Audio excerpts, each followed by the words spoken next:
Assalamualaikum warahmatullahi wabarakatuh. Selamat pagi anak-anakku. Bagaimana kabar kalian hari ini? Semoga tetap sehat dan bersemangat ya, utamanya untuk melaksanakan pembelajaran jarak jauh. Pembelajaran jarak jauh kita kali ini masih terkait dengan berita, khususnya struktur dan kebahasaan berita. Oleh sebab itu, setelah pembelajaran kali ini diharapkan kalian dapat menelaah struktur dan kebahasaan teks berita.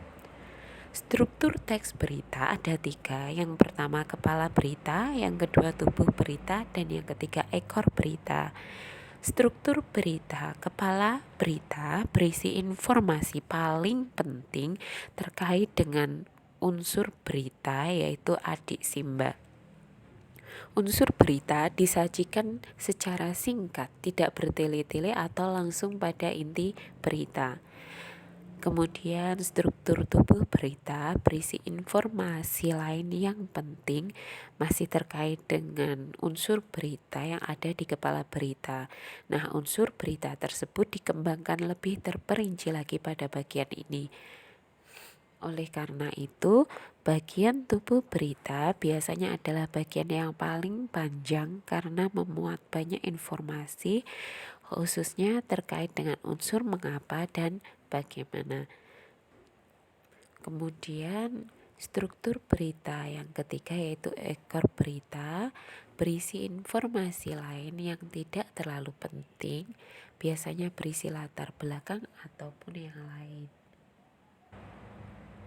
Sekali lagi saya tegaskan bahwa struktur berita berbentuk piramida terbalik ini berisi informasi yang informasi paling penting terletak pada bagian atas. Semakin ke bawah, informasi yang disampaikan semakin berkurang nilai pentingnya.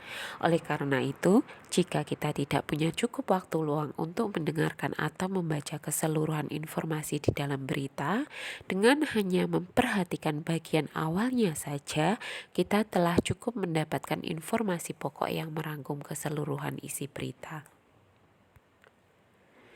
Berikut saya berikan satu contoh penggunaan struktur piramida terbalik dalam berita. Silakan kalian baca secara saksama.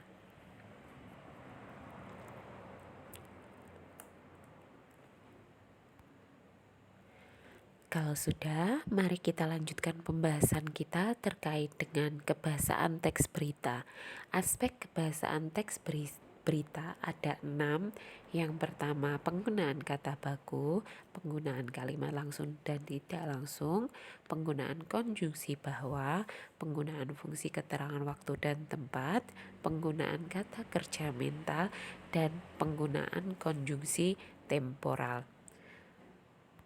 Mari kita bahas satu persatu secara lebih mendalam.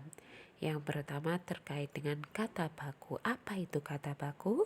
Kata baku merupakan suatu kata yang sesuai kaidah bahasa Indonesia serta bersumber dari Kamus Besar Bahasa Indonesia atau kalian biasa menyebutnya dengan KBBI. KBBI itu sendiri tidak hanya tersaji dalam bentuk buku cetak atau kamus, tetapi juga dapat kalian akses menggunakan internet secara online ataupun secara offline dengan cara mengunduhnya terlebih dahulu di aplikasi Play Store. Sehingga kalian bisa menggunakan KBBI sewaktu-waktu tanpa menggunakan paket data.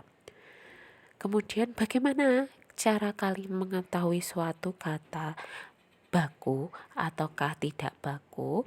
Yaitu dengan cara melihat kata tersebut di KBBI. Jika kata tersebut ada dalam KBBI, berarti kata tersebut adalah kata baku. Begitu pula sebaliknya.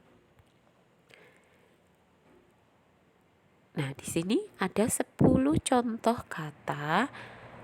Coba kalian baca, kalian amati, dan kalian tentukan manakah yang termasuk kata baku dan mana yang bukan kata baku. Silakan. Kalau sudah, Silahkan kalian cocokkan jawaban kalian dengan tabel berikut. Jika jawaban kalian sesuai dengan tabel berikut, berarti jawaban kalian sudah benar.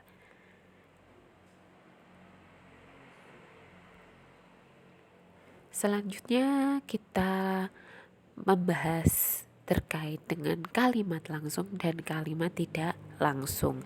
Apa itu kalimat langsung? Kalimat langsung adalah kalimat yang berisi ucapan atau ujaran orang lain. Kalimat hasil kutipan pembicaraan seseorang persis seperti apa yang dikatakannya. Bagian ujaran atau ucapan diberi tanda petik. Tanda petik 2 ya, dapat berupa kalimat. Nah, kalimatnya itu tadi bisa berupa kalimat perintah, kalimat berita, atau kalimat tanya. Ciri-ciri kalimat langsung ada beberapa, diantaranya bertanda kutip dalam bahasa tertulis.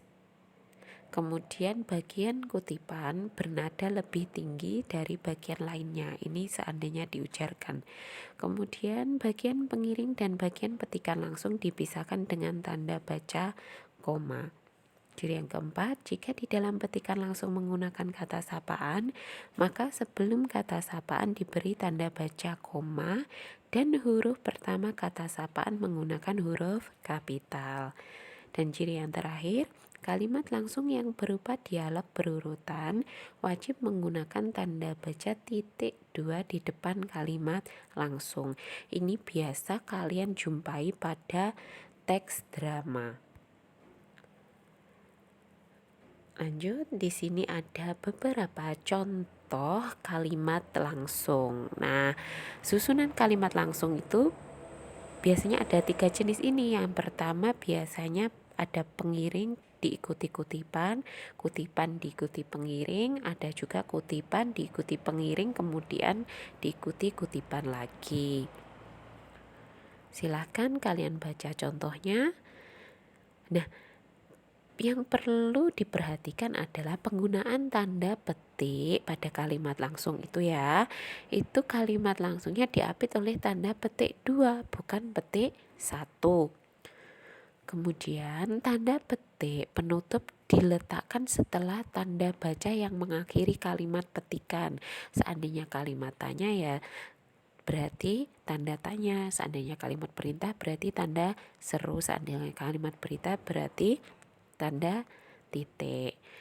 Kemudian jika ada 2 kalimat petikan, huruf awal pada kalimat petikan pertama menggunakan huruf kapital, sedangkan pada kalimat petikan kedua menggunakan huruf kecil kecuali nama orang dan kata sapaan. Ada lagi, tanda koma tidak dipakai untuk memisahkan petikan langsung dari bagian lain yang mengiringinya dalam kalimat jika petikan langsung itu berakhir dengan tanda tanya atau tanda seru.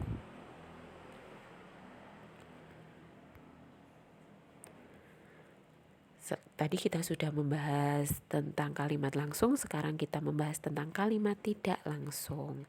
Nah, kalimat tidak langsung adalah kalimat yang melaporkan atau memberitahukan perkataan orang lain dalam bentuk kalimat berita. Kalimat berita itu berarti kalimat yang diakhiri dengan tanda titik, betul sekali.